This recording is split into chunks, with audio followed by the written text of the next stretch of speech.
Oh, okay, this is bad. I'm gonna be in trouble now. So, okay, so I'm gonna really struggle to take out 4 zombies.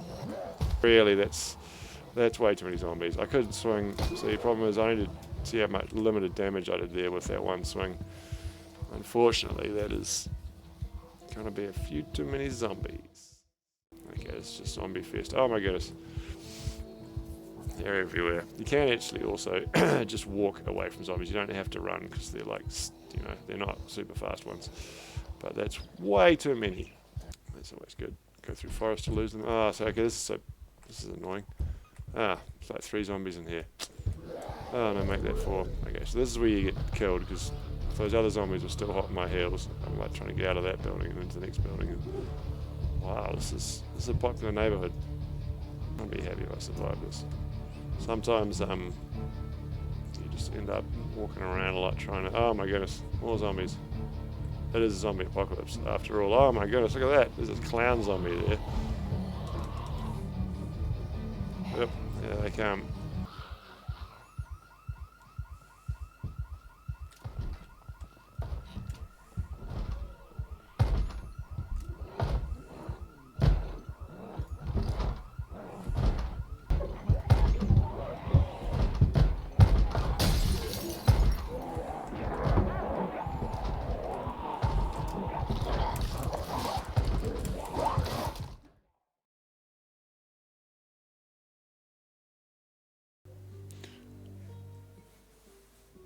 Alright, so Project Zomboid.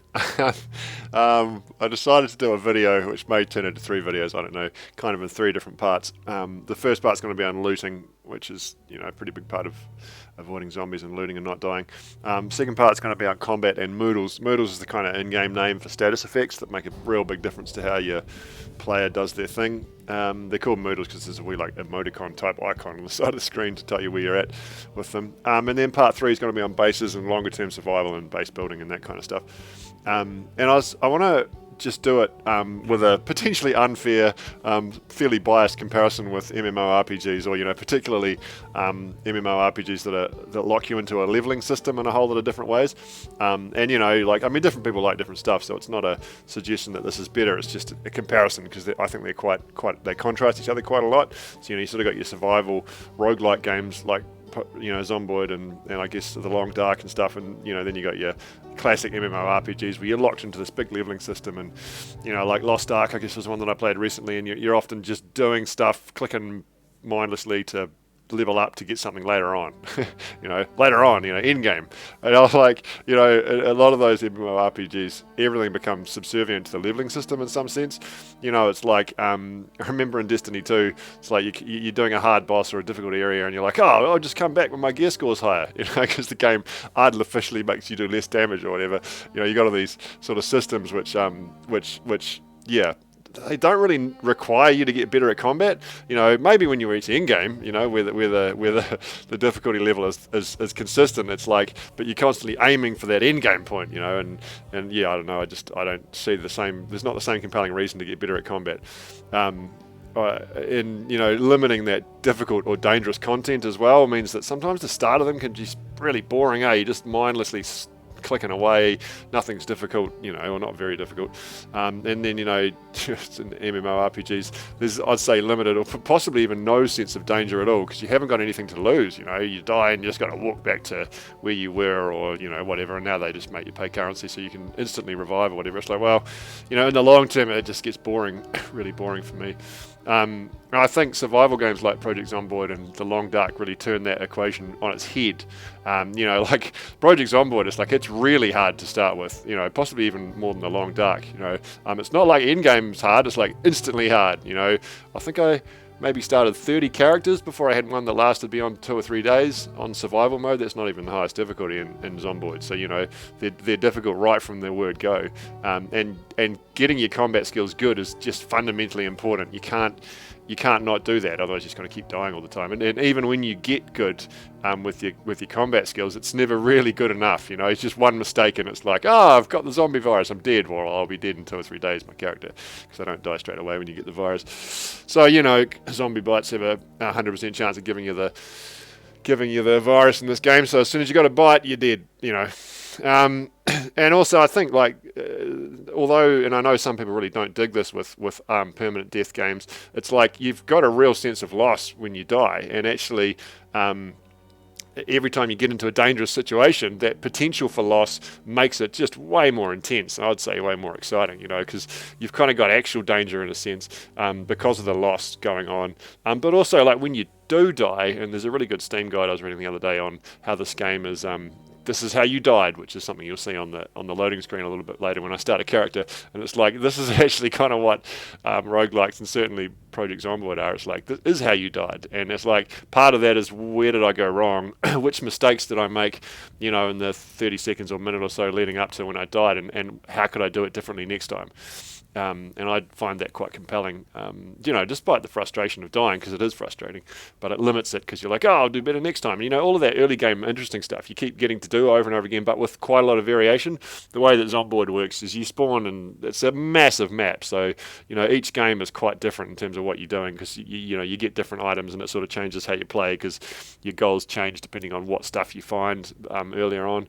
So anyway, it's a bit of an intro. And I'm going to make a new character. I'm not going to play an Apocalypse because it's just too hard for me at this point. I've only got about 100 hours in here, so I'm not great. I've got a lot of mods, but yeah, they're mostly items and quality of life, so you're adding a lot of vehicles and weapons and sort of a few different crafting mechanics and stuff, but they don't fundamentally change too much. Now, where are we going to spawn? Just going to spawn somewhere I haven't spawned before, I think. Let me think. Some of these are modded places. Here you go, we'll go with Moldra. That'll do. Don't know how to pronounce that.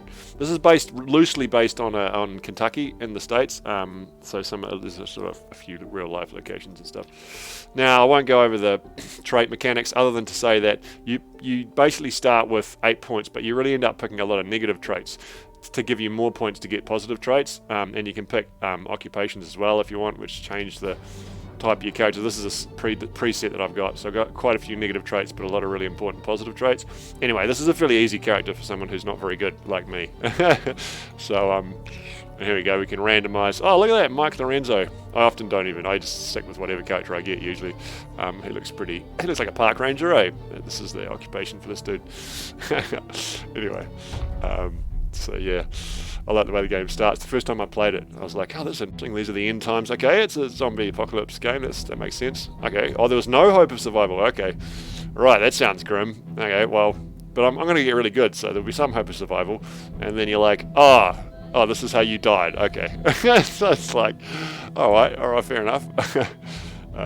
I mean, it's just, any small mistake in this game, and you can die because of it. So it's that kind of game. It's probably more brutal than The Long Dark, actually, I would say. Now, I'm probably going to use this intro, and I may end up with a different character, so it might cut to a different character here, depending on how badly this beginning goes. A character with a different name. But at the moment, we've got Mike Lorenzo. Okay, he's got a sweatband on too, looking a wee bit hippie there. So a lot of the first part of the game is focused on looting, and you always spawn in an area with, a house with no zombies. I think we've got a TV upstairs, looking at that text there. Doing its thing, probably a radio actually. Let's not go outside, I didn't mean to go into that room. Oh, look at that, so we've got some shelves in here. Screwdriver's good, screwdriver and saw, you need those, really important tools for different things. Screwdrivers allow you to pull electronics to bits, and among other things, saws allow you to build a bit of carpentry stuff and cut up planks and stuff. I've got a mod which lets you craft a backpack made out of sheets, so that's why I'm taking the sheets, all the curtains off the windows. It's a pretty crappy backpack, but it's better than nothing. We're going to eat some chips because we need some food, which I think will make me, there we go, well fed. That's good. I'll talk more about modals in the episode 2.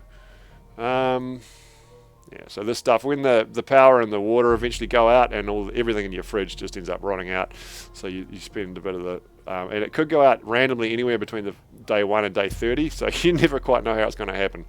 That frying pan I can use as a weapon, so I'm going to put it on my back so I can get it out more quickly. There we go. Alright, and put it away. You also need, this guy's thirsty, one of the negative perks I took, it means he gets thirsty more quickly, so I'll fill up that bowl and that cup. So he drinks automatically as well, which is very handy, makes life a little bit easier. Now, I'm going to just talk through what I'm getting as I get it. There's a lot of loot in this game that you don't pick up, because it's not useful to you at this point. So most of it's useful at some point, but it depends on what you're doing and what you decide to focus on. So we're just going to have a look at the rest of the house. So one of the things I like about the loot in this game is it's like there's always a real sense of jackpot. It's like nothing's level locked. You could actually come across one of the best weapons in the game in the very first house that you spawn in. They're real low chance, spawn chance, but you got just as much chance of coming across it here as you do anywhere else. Actually, one of my early spawns, I spawned with keys on my character to a car, a fairly well repaired car, just sitting in the driveway. So you kind of like when you're it doesn't matter. I mean, the gear depends a little bit on what areas you're in, but for the most part, you could just come across the most awesome piece of gear anywhere, any point, just like that, actually randomly, not like a controlled random. Oh, you're not level 25 yet. You can't have that bit of gear. No, none of that. So anyway, so what I'm going to do is I'm going to make 2 sheep ropes. I assume they're for the shoulder straps on the bag, and I've got 2 sheets left and the 2 sheet ropes, so that means I can make a sheet bag. Now, the way that inventory works in this game, if you put something in a bag, it's lighter. It makes it lighter, which is kind of a cool system. So if I chuck the pop in there, see 10.41 out of 18. This character's real strong, so it can carry a lot because of some of the perks I've got. So 10.1 out of 10.4, out of 18. You stick the saw in there, and you see that now that's to 10.17. So I'm not going to use that pistol. I'm just going to get rid of it because firearms are a real liability to start with. That's actually a mod I've got that lets me spawn with something that would be relevant to my character's type. So very occasionally my ranger will spawn with an actual firearm, which is interesting. I'm not. I don't know. I like the sweatband. We'll stick with the sweatband. We won't wear the ranger hat. So yeah, you can see how that the weight system works, and I guess we're going to go outside.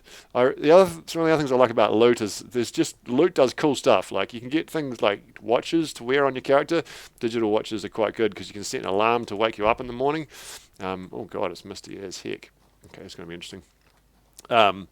And you want to watch television in the first few days because you can learn skills from watching TV, so you want to get up at 5:50 to watch the cooking show, hence the usefulness of the digital watch. Okay, so to start with combat, I'll do another one on combat, whole video on combat, but basically I haven't actually got my frying pan out, I'm just head stomping, so I'm actually aiming for the heads there. Oh, earbuds, that's good, you can listen to radios without attracting zombies.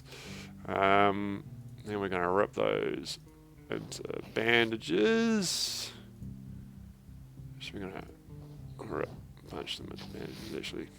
I was wondering the other day, oh yeah, if you rip bloody clothes into bandages, it actually makes a dirty rag rather than a clean one, but that's alright, because I might go back inside and wash them in the sink. So there's a whole bunch of stuff around infected wounds. So you can have the zombie virus, which you can't kill, it just kills you in 2 or 3 days, I was saying before, but you can get a normal infection as well, which you can actually live through as long as you keep your bandages clean. So I'm going to clean those bandages. And if I can find a pot, I will boil some water and actually sterilize them, which makes them even less likely to cause trouble. Oh goodness, I've missed two doors in here before. That's terrible. Nothing in that one. And what's in here? No. I might make some more bandages. It's good to have lots of bandages. There you go. Got heaps of bandages. Good. Now my character's also a smoker, so I get anxious if I don't smoke. So before I go to bed, I'll smoke a cigarette, which will be handy. Yeah, you get cool stuff like radios as well are really useful. So there's a helicopter event which occurs. I've got a mod which makes the helicopter events a bit more varied, but suffice to say, helicopters can get you in a lot of trouble when they're flying around. So if you get a radio, you can find the right frequency for the emergency broadcast channel. You can actually, get announcements about when the helicopters are coming. So that's quite useful. It hasn't got a... Hello. I might actually use that nightstick instead of the frying pan. No, nightstick one-handed. Oh, yep. Cool. There you go. Always good to have a backup weapon in case your weapon's fall to bits. Okay, so quite a bit of the looting game is like trying to get in windows and stuff without making too much noise. Yep, so that window was unlocked, which was lucky. Although there was a sheet over there. So I could have actually dropped in here and found a zombie in the room. I couldn't see in because the sheet was on the window. So that was kind of lucky. Oh, it was probably a little bit reckless of me. If this was an older character, I probably wouldn't have gone through that window. Tweezers, you need to get... if you mistakenly... Hold on, I need to be careful in here. If you mistake... Oh, goodness gracious. Okay, this is a bad situation. Okay, they haven't noticed me yet, so I'm going to go out this window, because that's too many zombies to fight inside a house. Goodness gracious. I don't know if you saw that, but there was like 3 zombies in that room. Had a head stomping there. Take that, you bastard. I wonder if I can draw them out of there. Oh, goodness. Okay, yeah, zombies everywhere. That's not actually a big group of zombies at all, but...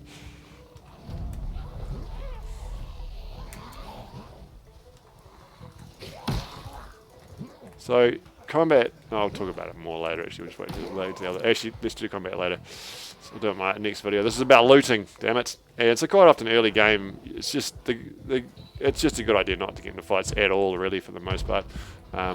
This door's open. Okay, so that door's actually locked, so I can't open it. Anyway, we're just going to leave this area because it's a little bit dicey. So we're going to jump over this fence because there's a lot of zombies chasing me, and that's also a really bad idea what I just did then, because sometimes you jump over a fence right into a big pile of freaking zombies. Just to give you a wee teaser about the combat and Moodles episode, if I see how I've got extreme panic, that means I'm going to do a lot less damage, and I'm going to potentially move slower. I can't remember. I think it slows down my swing speed as well, but oh, there we go. So what we're going to do, we're just going to run. We're going to walk around the house, and then have a look in the medical center. Actually, I might not even bother. Medical center's kind of boring. There's some really important gear in there though. You can get disinfectant. There you go. I just did something silly. Oh, there you go. That's what happens. You jump over the fence. There's a zombie right there. That's why I was just saying that's a terrible idea. Now, I'm not actually going to close that window in time, because the zombie's going to follow me through. I'm going to stomp on you. And now I'm going to close the window. Yeah, so I might even just make this kind of a short wee episode for this character. What do we got here? Oh, hey, digital watch. Nice. So when I put this on my left wrist, now you'll see in the top right there's a time. I can also set the alarm on that as well, which is pretty cool. So I can wake up, as I was saying before, if I want to make sure I want to watch TV. So at the moment, I'm missing one of the... So if I use the TV over here, then I'll turn it up a little bit, and we'll go Life and Living channel. That's the one that has the cooking show on it. Cooking show, carpentry show. Oh goodness, okay, we're in trouble now. Okay, actually I'm not quite out of trouble, because there's no easy way to get out of here.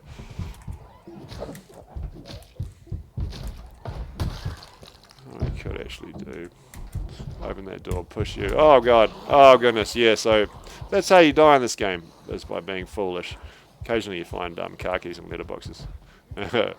Yes, anyway, so the loot game gets dangerous because you're like, oh, I need all this gear, and oh, there's a garden shed. There's no zombies around. I'll smash the window and climb in the window, and you think you're fine, but smashing glass draws a lot of zombies. So sometimes your greed is problematic. So I'll show what that looks like. So we go smash the window. Then you got to remove the broken glass because you don't want to cut yourself, because that's pretty bad. And that's how you get into any building that has a window, but it can really get you killed. So it's kind of about it. It's like I was saying, it's kind of about controlling the old... they all heard me. Oh god, here we go. Here's some more. There's a car. I won't get into that because it's maybe locked, and I'm probably likely to get stuck. So yeah, so I guess that's kind of the early... So the game kind of consists of, to start with, and I mean really later on as well, going around, finding loot, but all the loot's quite functional, so I'll be looking for stuff in early game like, oh god, there's a lot of zombies. I'll be looking for a fair bit of stuff early game like farming equipment, carpentry tools to get into a bit of base building. Obviously, weapon upgrades are good, because this frying pan's a bit shit. Yes, and... yeah, so that window's not open. So, you know, quite a lot of trying to avoid groups of zombies and draw them away from somewhere you want to loot. So, I'm going to try that. So, you know, neither of those houses are great to enter because the zombie's going to follow me in there and I'm going to get stuck inside and potentially killed. So it's kind of like trying to manage that, I guess, the balance between risk and reward.